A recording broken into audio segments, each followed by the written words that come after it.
الحمد لله نحمده ونستعينه ونستغفره ونؤمن به ونتوكل عليه ونعوذ بالله من شرور أنفسنا ومن سيئات أعمالنا من يهده الله فلا مضل له ومن يضلله فلا هادي له ونشهد أن لا إله إلا الله وحده لا شريك له ونشهد أن سيدنا ومولانا محمدا عبده ورسوله صلى الله تعالى عليه وعلى آله وصحبه وبارك وسلم تسليما كثيرا كثيرا أما بعد فأعوذ بالله من الشيطان الرجيم بسم الله الرحمن الرحيم إن الذين قالوا ربنا الله ثم استقاموا تتنزل عليهم الملائكة ألا تخافوا ولا تحزنوا وأبشروا بالجنة التي كنتم توعدون نحن أولياؤكم في الحياة الدنيا وفي الآخرة وَلَكُمْ فِيهَا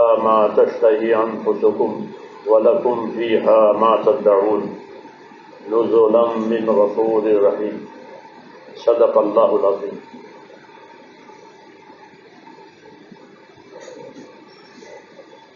میرے بزرگوں پیارے بھائیو، ہماری زندگی کی ہر نعمت جو ہے وہ عارضی ہے. عارضی کا کیا مطلب ہے؟ کہ ہاتھ سے اتر جانے والی ہے. کوئی بھی ہو، حاکم کی حکومت ہو، تاجر کی تجارت ہو، زمیندار کی زمینداری ہو، مالدار کی مالداری ہو، بدن کا لباس ہو، کھانے پینے کی چیز ہو، عارضی ہے، اتر جانے والی ہے اور وہ اترتی رہتی ہے. جو کپڑا آج پہنا ہے کل جمعہ میں نکال دیں گے آپ، دوسرا پہنیں گے. تو ہر چیز عارضی ہے، ہاتھ سے جانے والی ہے، ختم ہونے والی ہے، یہ سمجھایا ہے. اس لیے جو چیز عارضی ہو اس پر رکھ کر کے کوئی کام نہیں ہوتا. ایک مکان ہے عارضی، آپ کو کسی نے رہنے کے لیے دیا ہے کہ آپ رہو جب تک آپ کو دوسرا مکان نہ ملے. عارضی ہے، اس کی بنیاد پر آپ کچھ نہیں کر سکتے. تو ایسی ہر چیز عارضی دنیا کی، اور تھوڑی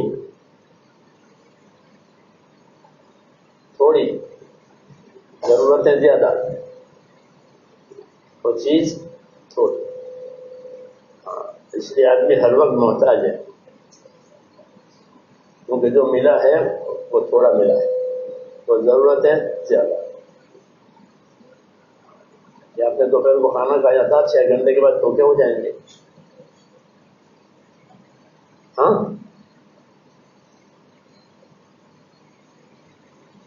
یہ تو آدمی ہر وقت محتاج ہے. وہ اسی وجہ سے کہ دنیا تھوڑی ہے، حاجتیں زیادہ ہے، اور وہ عارضی ہے.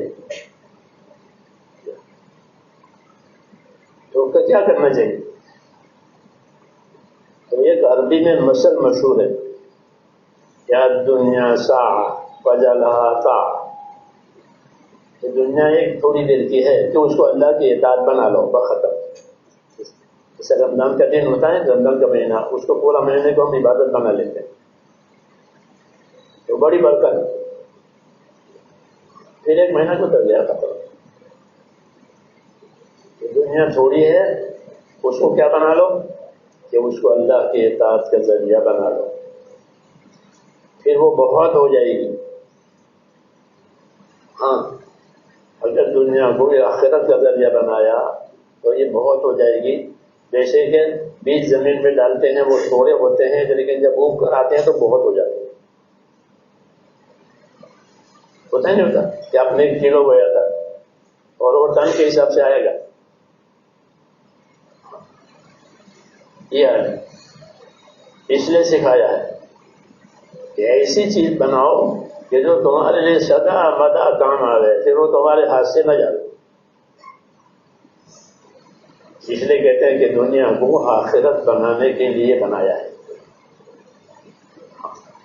جیسے زمین کو کھیتی کرنے کے لیے بنایا ہے.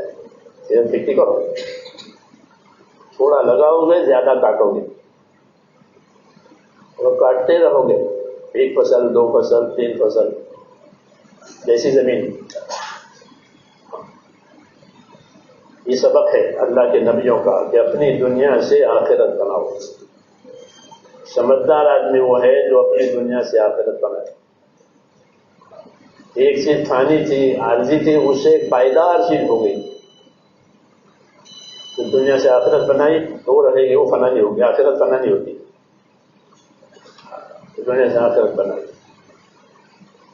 اس لیے اپنی جانی مالی طاقت کو حکموں پر لگانا ہے. اس پر کہ اپنی جانی والی طاقتوں کو اللہ کے حکموں پر لگاؤ. کہ جو جانی والی طاقتیں اللہ کے حکموں پر لگے گی وہ بڑھ جائے گی. اس لیے حضور صلی اللہ علیہ وسلم فرماتے ہیں کہ خیر بہت ہے، الخیر کثیر، خیر بہت ہے، وقلیل فاعلہ، لیکن اسے حاصل کرنے والے تھوڑے. خیر بہت ہے، اللہ بہت دینے کو تیار ہے، لیکن لینے والے تھوڑے.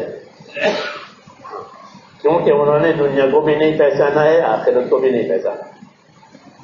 اس لیے گڑبڑ کرتے ہیں. آخرت کی معرفت ضروری ہے، دنیا کی معرفت اور پہچان ضروری ہے.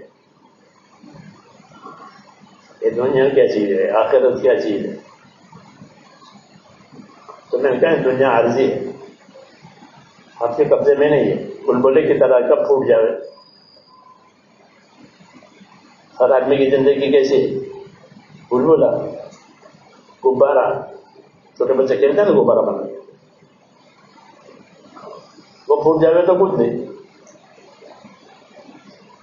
ہاں تو پھوٹ گیا. آدمی کی زندگی ایسی ہے کہ ختم ہو گئی تو کچھ اس کو لوگ بھول جائیں گے، چاہے کتنا بڑا آدمی ہو. کیونکہ لوگ اپنے باپ دادوں کو بھول جاتے ہیں. کون سی تاریخ کو ان کی وفات ہوئی تھی اب یاد نہیں ہے.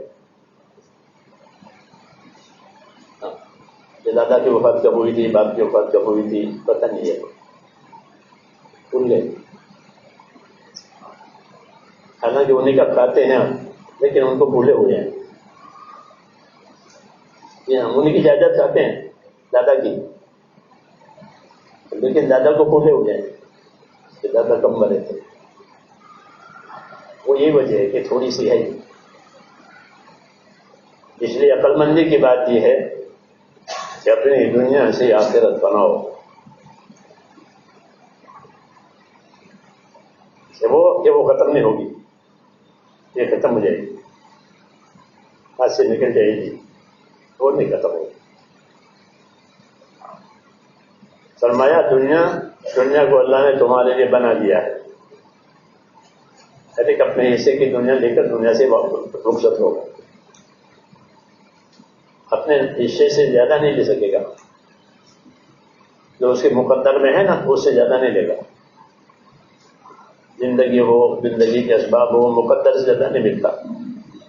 اتنا لے کر کے پھر چھوڑ کر کے چلا جائے گا. یہ اس کی حقیقت ہے. تھوڑا لے گا اور پھر اس کو بھی چھوڑ کے جائے گا. کیا بات مطلب وہی چھوٹ جاتی ہے کسی حادثے میں، یہ ناپائیدہ رہے گی. اس لیے ہدایت دے دی گئی ہے کہ اپنی دنیا سے آخرت بناؤ.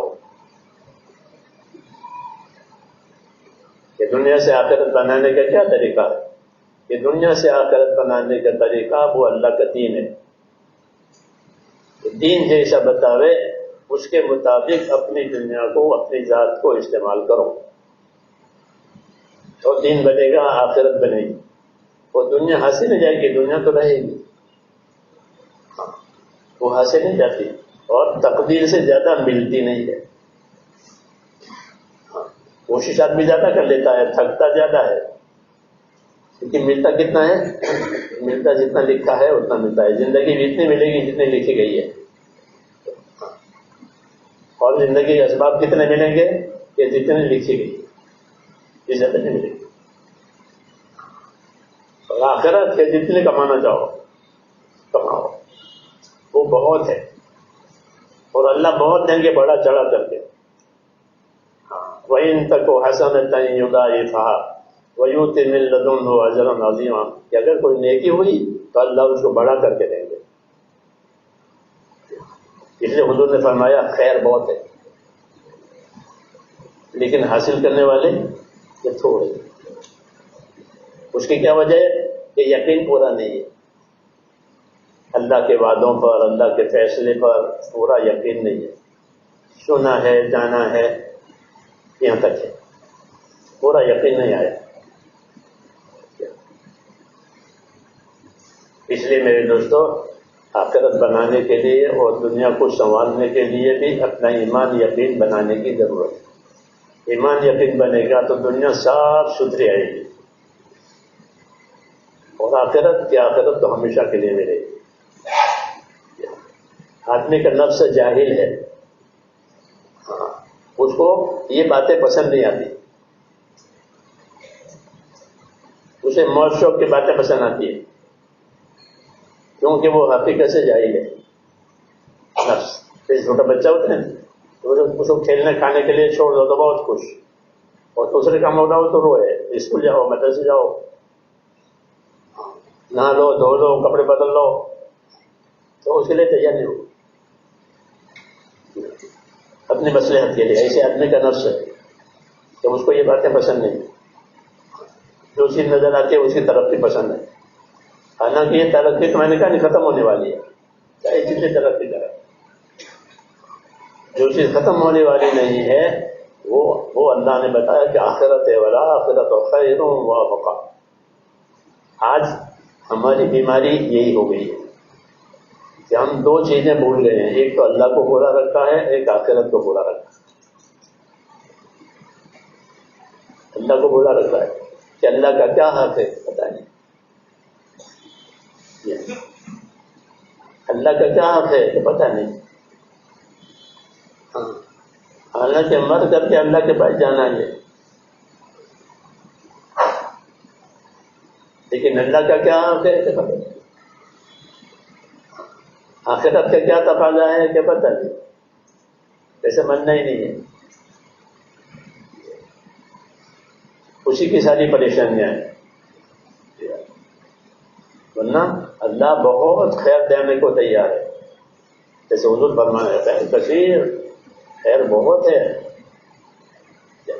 آپ نے یہ نماز پڑھی ہے 3 رکعت مغرب کی، تو یہ 3 رکعت مغرب کی جو ہے مسجد میں پڑھے تو 27 درجہ بڑھا کر کے اللہ دیتے ہیں. ایک نماز نہیں ہوگی بلکہ کتنے ہو جائے گی؟ 27 مرتبہ نماز پڑھنا آسان ہے کہ 27 مرتبہ نماز پڑھنا آسان نہیں ہے. لیکن اللہ ایک مرتبہ نماز با جماعت مسجد میں آ کر پڑھنے سے 27 درجہ زیادہ اس کا اجر دے گا. اتنی بڑی خیر ہے.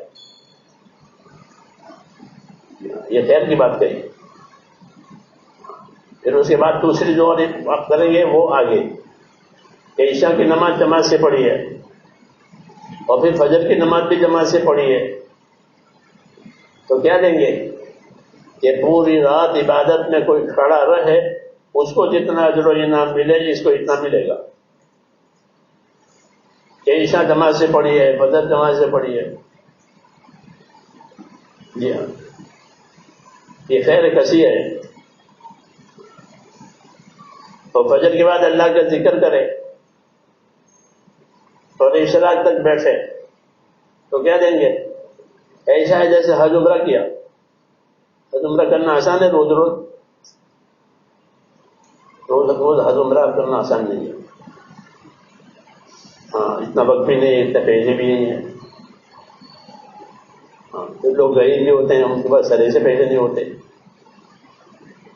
ہاں، تو ان کے لیے کہ تم فجر کی نماز باجماعت پڑھو، اللہ کا ذکر کرو، تسبیح پڑھو، تلاوت کرو، پھر عشاء پڑھ کر کے جاؤ تو کیا ملے گا؟ ایسا ہے جیسا حج اور عمرہ کیا، اور وہ حج اور عمرہ کے پورا. یہ ہے کہ خیر بہت ہے، لینے والے تھوڑے ہیں. ان کو اس کی پرواہ نہیں ہے کیونکہ وہ موت کو بھولے ہوئے ہیں. ایسے بہت. کل جمعہ ہے نا, کل کیا دن ہے؟ جمعہ. جمعہ اسلام میں بڑا دن ہے, لیکن ہم نے اس کو بھلا دیا ہے. اللہ نے اس امت کو جمعہ دیا ہے, تو مانگو کیا مانگتے ہیں؟ اس امت نے جمعہ لیا, نصرانیوں نے اتوار لیا, یہودیوں نے ہفتہ لیا, انہیں کوئی فضیلت نہیں ملی, وہ چوک گئے. حدیثوں میں انہوں نے جمعہ لیا. یہ بڑا دن ہے. حدیثوں میں ہے کہ اس کی رات بھی چمکدار ہے, اس کا دن بھی چمکدار ہے. یہ آج کی رات, یہ رات بھی چمکدار اور دن بھی روشن جمعہ کا. یہ جمعہ کے آداب اور سنتوں کے ساتھ جمعہ کی مسجد میں جو آدمی جلدی جاوے, پہلے نمبر میں, کہ اس کو ایک بڑے جانور کی قربانی کا ثواب ملے گا جس میں 7 آدمی ہوتے ہیں, اور اس کے ایک ایک قدم پر ایک ایک سال کی عبادت کا ثواب ملے گا. یہ بتایا, خیر کثیر ہے, خیر بہت ہے. ایک ایک قدم پر ایک ایک سال کی عبادت کا ثواب جمعہ میں. اور جمعہ میں ایک وقت ایسا ہے کہ اس میں جو بھی دعا مانگی جائے گی وہ قبول ہوگی.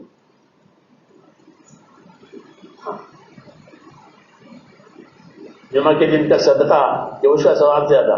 حضور صلی اللہ علیہ وسلم کہ جمعہ کے دن مجھ پر زیادہ درود شریف پڑھا کرو, تمہارا درود مجھ پر پیش ہوتا ہے کہ فلانے نے فلانے کے بیٹے نے یہ درود پیش کیا ہے. اتنی بڑی بات ہے کہ مجھ پر زیادہ سے زیادہ درود پڑھو جمعہ کے دن, تمہارا درود پیش ہوتا ہے. ہمارے حضرت جو کوئی رحمت اللہ لے کے آئی تھی کہ کم سے کم ہر مسلمان جمعہ کے دن 300 مرتبہ درود شریف پڑھے, کیونکہ رسول صلی اللہ علیہ وسلم کہ مجھ پر زیادہ درود شریف ہو جاتے ہیں. اس حکم کی قدر یہ ہے کہ کم سے کم کتنا؟ 300. کوئی دیر نہیں لگتی 300 پڑھنے میں, کیا دیر لگے گی؟ 2 گھنٹے لگیں گے.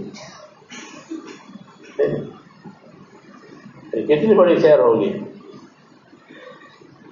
ایسے ہی ہر عمل پر اللہ اتنا دیں گے کہ ہم سوچ نہیں سکتے. ایک دن صحابہ سے حضور صلی اللہ علیہ وسلم نے فرمایا کہ ایک آدمی صبح صحیح سلامت اٹھے, بدن میں کوئی چیز نہیں, صحیح سلامت اٹھا, اس کے بدن کے سارے جوڑ صحیح سلامت, 360 جوڑ ہے بدن میں, تو 360 جوڑوں کی طرف سے صدقہ ادا کرو. کیوں؟ تمہارا بدن صحیح سلامت رہا. رات میں بعض لوگ رات میں بیمار ہو جاتے ہیں, ایسے ہوتے ہیں. رات میں بیمار ہو گئے, رات میں پیشاب رک گیا, رات میں فالج ہو گیا. ہاں, تو تمہارا بدن صحیح سلامت رہا. صبح اس کے شکریہ میں ایک ایک جوڑ کی طرف سے صدقہ دو. 360 صدقے. صحابہ نے عرض کیا رسول اللہ 360 صدقے کی طاقت نہیں, اتنا مال نہیں ہے کہ روزانہ 360 صدقے دے. فرمایا 2 رکعت نماز چاشتی پڑھ لو گے تو 360 دونوں کی طرف سے صدقے کا کام ہو جائے گا. کتنی آسان بات. اسی پر فرمایا تھا کہ خیر بہت ہے, لینے والے کہ تھوڑے. کتنا آسان ہے کہ 360 جوڑوں کا صدقہ ادا کرنا شکریہ کے طور پر کوئی آسان نہیں ہے. تو جب صاحبہ نے اس کو مشکل بتایا تو پھر یہ راستہ بتایا کہ تم چاش کی نماز دو تو کل پڑھ لو تو 360 جوڑوں کے صدقے کی مقام میں کئی مقام ہو جائے گی. کتنا آسان ہے.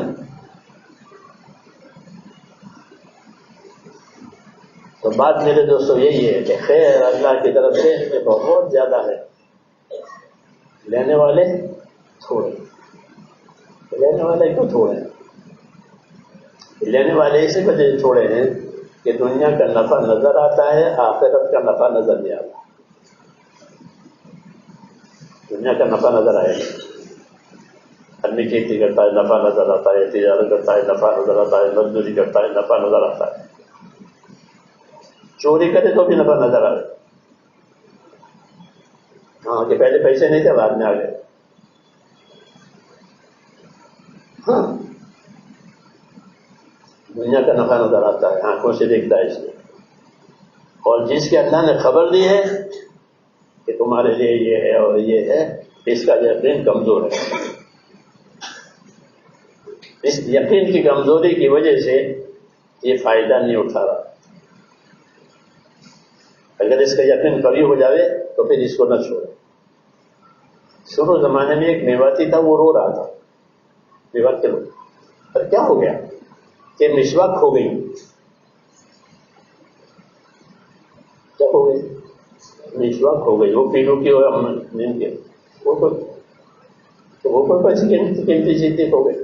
کیا قیمتی غیر قیمتی کی بات نہیں ہے. وہ تو پیڑوں کی ایک شاخ ہوتی ہے یا جڑ ہوتی ہے.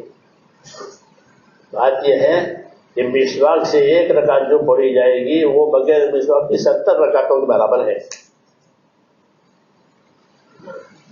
یہ سنت ہے مسواک.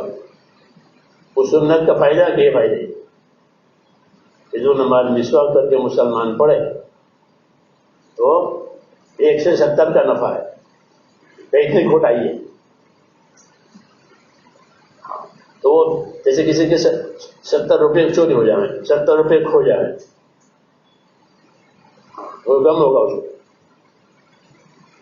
کیونکہ اس سے کام بنتا تھا اس پیسوں سے اور وہ ہاتھ سے نکل گئے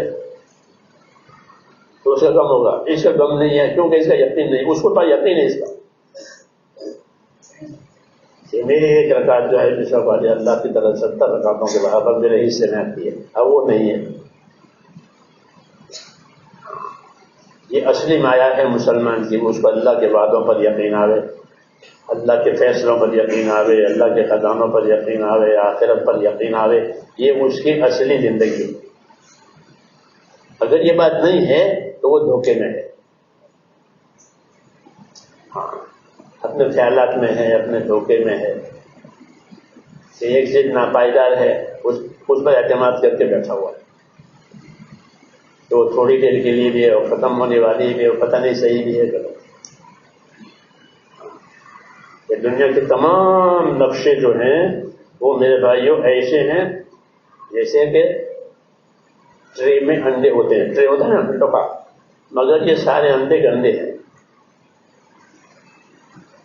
لیکن اسے گندگی معلوم نہیں ہوتی تو وہ مال میں شمار ہوتا ہے. کیوں؟ اس کی گندگی چھپی ہوئی ہے اس لیے وہ مال ہے. لیکن جب یہ پھوٹیں گے تو یہ گندگی اس کی کوئی قیمت نہیں. ایسے دنیا کے جس سبب سے میرے دوستوں دین نہیں بنا ہوگا وہ گندے انڈے ہیں.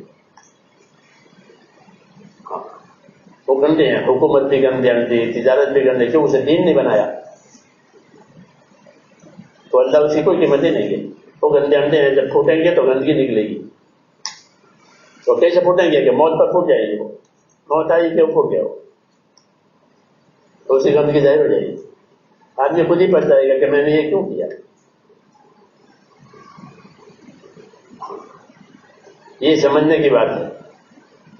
دین کی دعوت اس لیے ہے کہ مسلمان اپنی دنیا کو دین بناوے. ہم نہیں کہتے دنیا چھوڑ دو، دنیا ختم کرو، اس کو آگ لگاؤ. ایسا کوئی کہتا ہو؟ اللہ نے ہمارے لیے بنائی ہے. لیکن ہم کو بنایا ہے آخرت کے لیے کہ ہم تم کو دنیا دیتے ہیں، اس سے اپنے آخرت بناؤ کہ پھر کھوٹ میں نہیں رہو گے. پھر تو اللہ تعالیٰ اس کو بڑا چڑھا کر کے دیں گے. اور نہیں صرف کہ بڑا چڑھا کر دیں گے کہ جب دنیا میں دین آئے گا زندگیوں میں تو حالات بھی ٹھیک ہو جائیں گے. دنیا کی کوئی چیز آپ کے حالات ٹھیک نہیں کر سکتی. دھوکہ ہے کہ مسلمانوں کو پانی مل جائے تو ان کے حالات ٹھیک ہو جائیں گے. ایسا نہیں ہوتا. تو ان کو عہدے مل جائیں تو ان کے حالات ٹھیک ہو جائیں گے. کیسا نہیں ہوتا. اور اللہ دکھاتے ہیں ان کے حالات کے ٹھیک ہونے کا تو ایک ہی راستہ ہے. وہ کیا؟ کہ ان کے پاس اللہ کا دین آئے. بس جب اللہ کا دین آئے گا تو اللہ ان سے راضی ہو جائیں گے. جب راضی ہوں گے تو اللہ حالات ٹھیک کریں گے. اللہ نے حالات کو اپنے قبضے میں رکھا ہے. اسباب کو بندوں کے قبضے میں دیا ہے. یہ امتحان ہے اسباب ہمارے قبضے میں ہے، حکم میرے قبضے میں ہے، زمین میرے قبضے میں ہے، مال میرے قبضے میں ہے، دوا میرے قبضے میں ہے،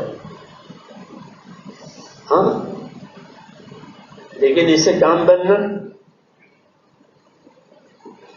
یہ اللہ کے قبضے میں ہے۔ اس سے کام بنیں گے، اس سے حالات بنیں گے کہ ایسا نہیں ہوگا؟ اللہ چاہیں گے تو بنیں گے، نہیں چاہیں گے تو نہیں بنیں گے۔ اس وجہ سے بھی ہے کہ دنیا کی ہر سبب کو اللہ نے دو رخا بنایا ہے۔ کیا بنایا؟ دو رخ، اس میں نفع بھی ہے نقصان بھی ہے، دونوں رخ ہیں ہر چیز میں، نفع بھی ہو سکتا ہے اور نقصان بھی ہو سکتا ہے۔ کہ مال سے راحت بھی مل سکتی ہے اور مال آفت بھی بن جائے گا۔ کہ بھی ظالموں نے مال دیکھ لیا، وہ پیچھے پڑ گئے، جیسے ہوتا ہے نا دنیا میں کہ ظالموں نے مال دیکھ لیا تو وہ پیچھے پڑ گئے، اب مال اس کے جان پر آ گئی، مال آفت ہو گیا۔ حالانکہ مال آفت کے لیے نہیں رکھا تھا، مال تو کسی نے رکھا تھا، راحت کے لیے رکھا تھا، راحت کے لیے جمع کیا تھا کہ ضرورت کے وقت میں کام آوے، راحت ملے، تکلیف دور ہو جاوے، یہ تھا منصوبہ۔ لیکن کوئی ضروری نہیں ہے کہ اللہ چاہیں گے تو ہوگا، نہیں چاہیں گے تو نہیں ہوگا، کیونکہ ہر چیز کو دو رخا بنایا ہے۔ تجارت میں نفع بھی ہو سکتا ہے، کھوٹ بھی ہو سکتی ہے، بعض مرتبہ کھوٹ آتی ہے، تاجر دیوانہ ہو جاتا ہے، خودکشی کرنے کے لیے تیار ہو جاتا ہے کہ اتنا قرضہ ہو گیا ہے تجارت میں کہ خودکشی کرنی پڑے گی۔ ہاں، یہ کہ دنیا کی ہر شکل کو دو رخا بنایا۔ کوئی بھی چیز دنیا کی یقین کرنے کے لائق نہیں ہے، کیونکہ میں دو رخ ہے، وہ نفع بھی ہو نقصان بھی ہو۔ دوا کا بھی حال ہے، دوا سے کہ تندرستی بھی ہو سکتی ہے اور ریلیشن بھی ہو سکتا ہے، نقصان بھی ہو سکتا ہے کہ دوا ہوئی فائدہ نہیں ہوا، ایسا ہوتا نہیں ہوتا، رات دن کی بات ہے کہ دنیا کی ہر شکل کو اللہ نے اپنے قدرت سے دو رخا بنایا ہے، اور کوئی بھی رخ اس کا تمہارے قبضے میں نہیں ہے، چاہے زمین ہو، چاہے عہدے ہو، چاہے مال ہو، دوا ہو، ہتھیار ہو، سونا ہو، چاندی ہو،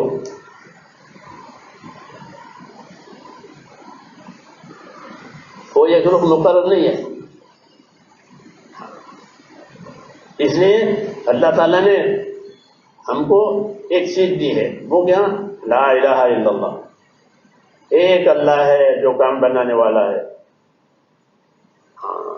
ایک اللہ ہے جو حیات دینے والا، موت دینے والا، نفع دینے والا، نقصان دینے والا۔ اللہ جو چاہے گا وہ ہوگا، دنیا کی جس چیز سے آپ چاہو گے وہ ہوگا، ایسا نہیں ہے۔ یہ کلمہ ہم کو ملا ہے، ہم کلمے والے ہیں، لا الہ الا اللہ والے۔ یہ کلمہ کہ یہ کلمہ جو ہے وہ اللہ کی معرفت کا کلمہ ہے، کہ اللہ کو پہچاننے کے لیے یہ کلمہ دیا ہے تم کو، ایک اللہ ہے، اس کے ہاتھ میں سب کچھ ہے، حیات ہو، موت ہو، ذلت ہو، عزت ہو، جتنے حالات ہیں وہ صرف اللہ کے قبضے میں ہے اور کسی قبضے میں نہیں۔ اللہ کا کوئی شریک نہیں ہے، اللہ سے کوئی طاقتور نہیں ہے، اس کے برابر کا بھی کوئی نہیں ہے، وہ اکیلا ہے۔ اور ساری چیزیں اللہ کے قبضے میں ہیں، اللہ جو چاہے گا وہ ہوگا۔ تو اس لیے کیا کرو کہ کلمے والی محنت کے ذریعے سے اللہ کو راضی کر لو، بس، کہ پھر اللہ تمہارے ساتھ ہے۔ جب اللہ ساتھ ہوگا تو کہ اللہ آگ کو باغ بناتا ہے، کیا بناتے ہیں؟ آگ کو باغ بناتے ہیں۔ آگ ہے تو ٹھیک ہے، لیکن اللہ نے اس کو پیدا کیا ہے تو وہ اللہ کے قبضے میں ہے۔ ہاں، اس لیے اللہ نے آگ کو باغ بنایا، سمندر کو سڑک بنایا، سمندر کو کیا بنایا؟ سڑک موسیٰ علیہ السلام کے لیے. سمندر پٹ کر کے سڑک ہو گئی. نبیوں کے قصے سنائے ہیں اس امت کو تاکہ وہ اللہ کی قدرت کو سمجھے کہ جو ہوتا ہے اللہ کی قدرت سے ہوتا ہے. تمہارے منصوبوں سے کچھ نہیں ہوتا، دھوکہ کھاؤ گے. اس نے یہ کلمہ دیا ہے، کرنے والی زندگی دی ہے تاکہ اللہ کو پہچانے. یہ کلمہ ایمان کہلاتا ہے. یہ کلمہ معرفت کا کلمہ دیتا کہ اللہ کو پہچاننے کے لیے کلمہ دیا ہے. کہ ساری دنیا کی شکلوں اور اسباب کے مقابلے میں کلمہ ہے. موسیٰ علیہ السلام نے حکومت کے مقابلے میں کلمہ رکھا تھا کہ فرعون کے پاس حکومت ہے. وہ کہتا تھا دیکھتے نہیں میرے پاس ملک ہے، مصر کا ملک ہے، میرے اختیارات ہیں. کچھ دکھاتا تھا ملک. موسیٰ علیہ السلام کہتے تھے کہ تو اللہ کا بندہ بن جائے، تو اللہ کی تابع داری کرنے والا بندہ بن جائے، پھر اللہ تیرے ساتھ ہے. نہیں تو تیرا ملک بھی تیرا ساتھ نہیں دے گا اگر اللہ ناراض ہے تو. اور یہی ہوا کہ انہوں نے اللہ کو ناراض کیا. تو موسیٰ علیہ السلام کی دعوت کو ٹھکرا دیا کہ ہم کو کہیں ضرورت نہیں ہے، اور لوگوں کو موسیٰ علیہ السلام کے خلاف بہکایا. یہ آپ جادو کرے، اس کی وجہ سے ہمارے ملک میں فساد آیا ہے، اسے قتل کرنا چاہیے وغیرہ. اور میرے پاس ملک ہے دیکھتے نہیں ہو، یہ کہتا تھا اپنے سے دکھا رہا کیونکہ وہ اللہ کی قدرت پر ایمان نہیں ہے. اس کو موسیٰ علیہ السلام کہتے تھے کہ اللہ کی قدرت پر ایمان لاؤ تو ملک تیرے ساتھ رہے گا، اللہ تیرے ساتھ رہے گا، اور نہیں تو کوئی چیز تیرے ساتھ نہیں رہے گی. 40 برس اس میں گزارے موسیٰ علیہ السلام نے اس محنت میں. کتنے؟ 40 سال. اللہ نے کہا کہ پابندی سے محنت کرو، میں کروں جو مجھے کرنا ہے. 40 سال کے بعد اللہ کا فیصلہ آیا. فَلَمَّا آسَفُونَا انتَقَمْنَا مِنْهُمْ فَأَغْرَقْنَاهُمْ أَجْمَعِينَ. فرمایا جب انہوں نے ہم کو ناراض کیا ہم نے ان سے بدلہ لیا ہے. تو کیا بدلہ لیا؟ کہ ان سب کو پانی میں غرق کیا، کچھ نہیں رہا، ختم.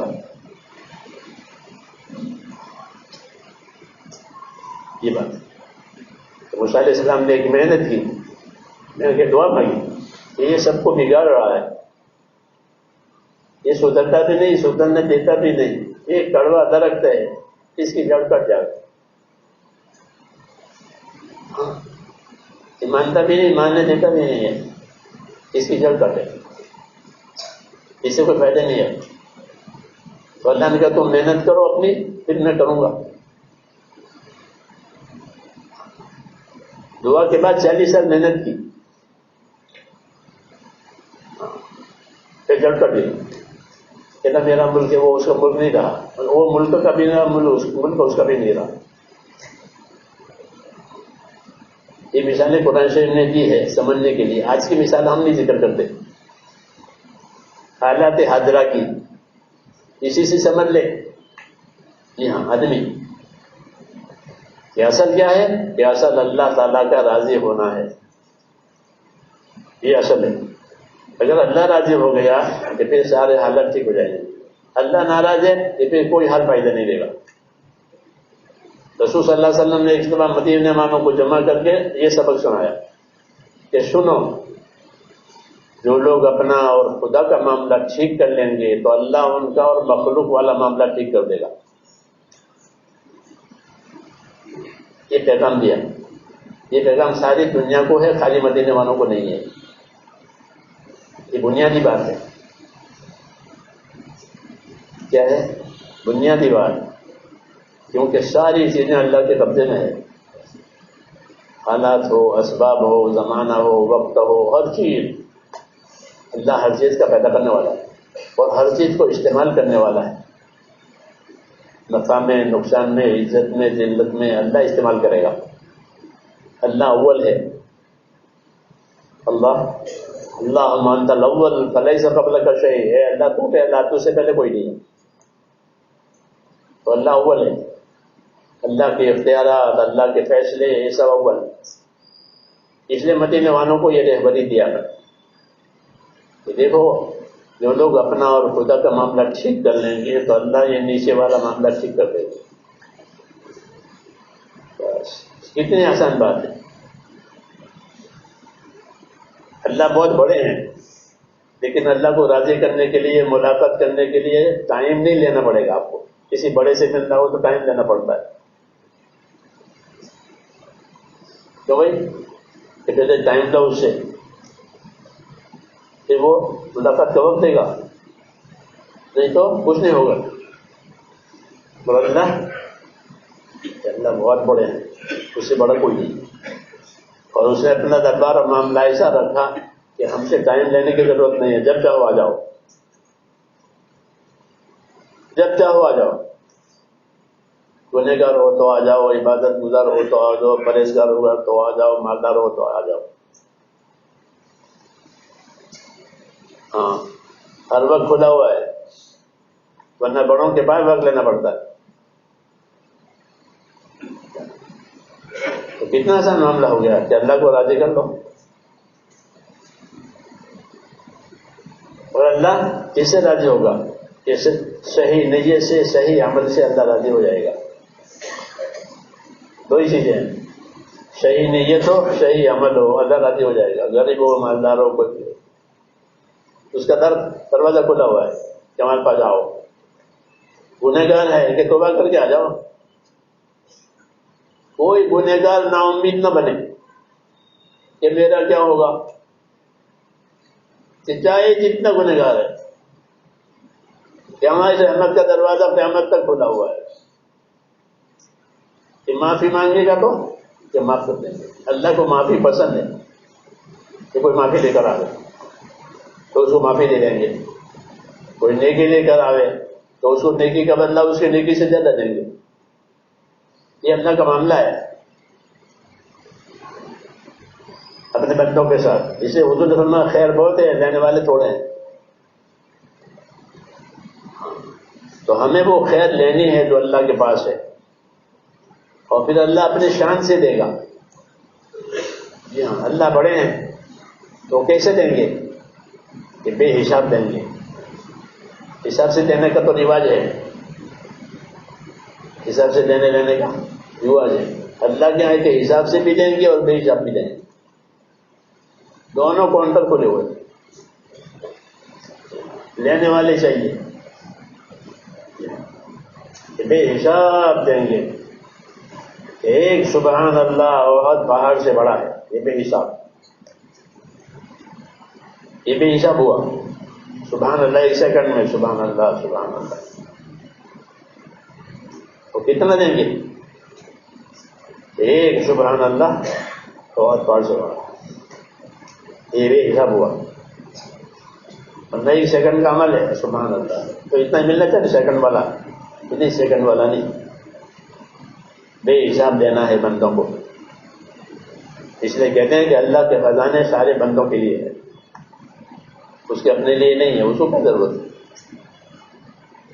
اللہ کو کیا ضرورت ہے؟ اللہ کہتے ہیں میرے سارے خزانے ہمارے بندوں کے لیے. جنت بھی بندوں کے لیے. جنت کس کے لیے؟ یہ بندوں کے لیے. بنا ایک تیار رکھیے تو اس کی طلب میں آؤ, اس کی تلاش میں آؤ, وہ بھی تمہارے لیے. جب آدمی جنت پہنچ جائے گا کہ سارا غم بھول جائے گا, ساری پریشانی بھول جائے گا, جیسے کچھ ہوا ہی نہیں. ایسا اس کو بنائیں گے. تو اللہ کی طرف سے خیر بہت زیادہ ہے. یہ چھوٹے چھوٹے عملوں پر بڑے بڑے انعامات ہیں, اور یہ وعدہ ہے پکا. جی ہاں, کوئی لینے والا چاہیے. حضور یہی فرما رہے ہیں خیر اللہ کی طرف سے بہت ہے لیکن لینے والے تھوڑے. فرمایا اللہ کے دین کی محنت کرو, اللہ کے دین کی محنت کرو اور ضرور کرو. اس محنت سے, یہ محنت جنت کا دروازہ ہے, اور اس محنت سے اللہ تمہاری پریشانیوں کو اٹھا لیں گے. پریشانیاں ختم ہو جائیں گی. دین کی محنت کرو. پریشانی ختم ہو جائے گی. ورنہ دنیا کی کوئی چیز پریشانی ختم نہیں کرے گی، کیونکہ پریشانی آتی ہے گناہوں کی وجہ سے. اسے گناہوں کی وجہ سے پریشانی آتی ہے، انہوں نے گناہ کیے ہیں تو پریشانی آتی. اور پریشانی ہر آدمی کی اتنی ہوگی جتنا اس کا ویلیو ہے. ہاں، کیونکہ وہ خدا کی طرف سے آتی ہے، تو اللہ جانتے ہیں کس کا کتنا ویلیو ہے. کروڑ پتی ہے تو اس کی پریشانی بھی اتنے ویلیو کی ہوگی جتنا اس کا ویلیو ہے. ہاں، جو لاکھ پتی ہے کہ اس کی پریشانی کہ اسی حساب سے ہے، اس لیے وہ کچھ نہیں کر سکتا کہ میں بہت پریشان ہوں. لوگ کہتے ہیں آپ تو کروڑ پتی ہیں، لاکھ پتی ہیں، کہ تم نہیں جانتے میری حالت. ہاں، اس کی وجہ یہی ہے کہ اللہ جانتے ہیں، اس لیے اس کی پریشانی اسی کے حساب سے ہے. اور اسی وجہ سے اس کی غلطیاں ایسی ہیں تو اس کی غلطی کے حساب سے اس کی پریشانی آئے گی. ہم کو اللہ تعالیٰ نے دین دیا ہے اور دین کی محنت دی ہے، کیونکہ ہر کام کی محنت ہوتی ہے. کھیتی کی محنت، تجارت کی محنت. جب تک اس کی محنت نہیں ہوگی اس کا نفع نہیں کھلے گا. جی ہاں، نفع نقصان سے آگاہ ہونے کے لیے اس کی محنت ہونا ضروری ہے. جس کی محنت کرے گا اس کا نفع نقصان کھلے گا. کلمہ دیا اللہ نے، دین دیا اور اس کی محنت دی. ایسی محنت کرو گے تو کلمے کا نفع کھلے گا، دین کا نفع کھلے گا. نہیں تو وہ چھوٹی سی دنیا ہے، اس کا نفع کھلتا ہے، وہ بہت تھوڑا ہے، وہ تھوڑی دیر کا ہے. اس لیے میرے بھائیوں، ہماری نظر اونچی ہونی چاہیے کہ اللہ نے ہمیں دین دیا ہے تو ہم دین کے ساتھ دین کی محنت کریں، پھر دین کا نفع کھلے گا. دین کا نفع کہ دنیا کی برکتیں آئیں گی، آخرت کے بدلے آئیں گے.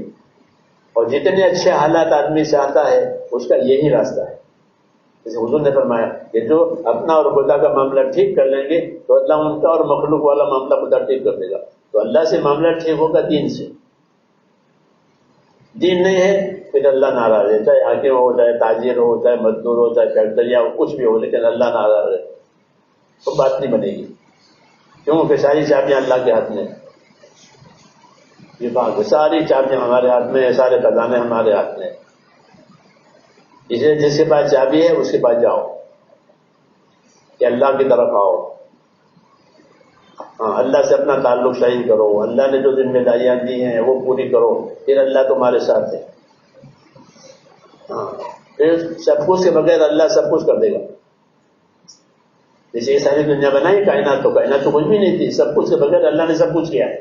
وہ اللہ ہے جو تمہارا کام بناوے گا، تمہاری دنیا بھی بناوے گا، تمہاری آخرت بھی بناوے گا.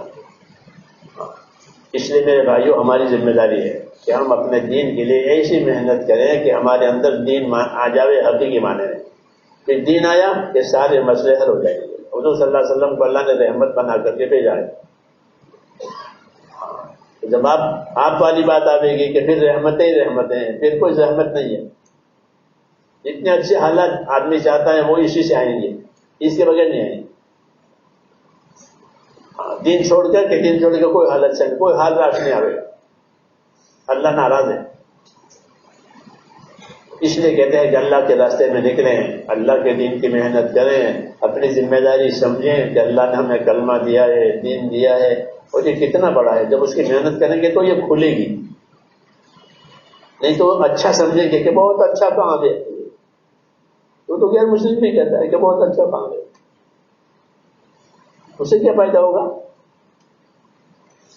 یہ بہت اچھے آم ہیں، آم دیکھے تھے بازار میں اور بیوی سے جا کے گھر کے آم بہت اچھے تھے، تو بیوی کیا کہیں گے؟ لائے نہ، تو وہ سر پٹے گی. ہاں، وہ یہی کرے، یعنی اچھی بھی کہی اور چھوڑ بھی دی. اس سے زیادہ نادانی کیا ہوگی؟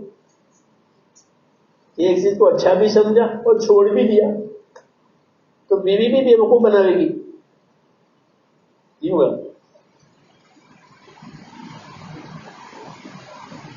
ایسا نہیں ہے کہ اچھا سمجھ کے چھوڑ دیں کہ کسی کو اچھی سمجھی ہے تو عقل مند اس کو لے لیتا ہے کہ آج موقع ہے. اس نے فرمایا بادرو، جلدی کرو نیکی لینے میں، جلدی کرو حق قبول کرنے میں، پتہ نہیں کل کیا ہو جاوے. جلدی کرو، شفقت کرو، آگے بڑھو، یہ حکم ہے. اس لیے ہماری عرض ہے میرے دوستو، اللہ نے ہمیں دین دیا ہے اور دین کی محنت دی ہے. ہم پہلے دین کی محنت پر آئیں گے، پھر اللہ ہمیں دین دے گا، اور دین ملا تو سارے انعامات کا دروازہ کھل جائے گا، ساری برکتوں کے دروازے کھلیں گے. یہ اللہ کا وعدہ ہے. اب اس لیے کہتے ہیں کہ ہمت کر کے اپنے آپ کو پیش کرو. یہ اجتماع، یہ ماشاءاللہ حضرت کا جڑنا بہت مبارک ہے. وہ اسی لیے ہے کہ ہم اس محنت پر جمع ہو جائیں، اس محنت کے کرنے والے بنیں. جان مال اللہ کی امانت ہے، ہماری چیز نہیں ہے. یہ اللہ کی امانت ہے، جان اور مال. اس کا حساب دینا پڑے گا. امانت ہے، اس لیے اس کا حساب لاؤ، کیا کیا تھا، کتنا کیا تھا. اگر حساب صحیح ہوا تو کامیاب ہے، اور حساب غلط ہوا کہ بھی آدمی گیا کام سے. حضور نے فرمایا کہ جس کے بارے میں پوچھا تو یہ کیوں کیا، یہ کیوں کہ وہ تو گیا کام سے. اب ہمت کر کے بتاؤ اس کے لیے کہ اللہ کے راستے میں جانا ہے، اللہ کے دین کی محنت کرنی ہے، اپنی زندگی دین والی، دوسروں کی زندگی دین والی بنے. اس سے اللہ تعالیٰ راضی ہو کر تمہیں آخرت بنائے گا.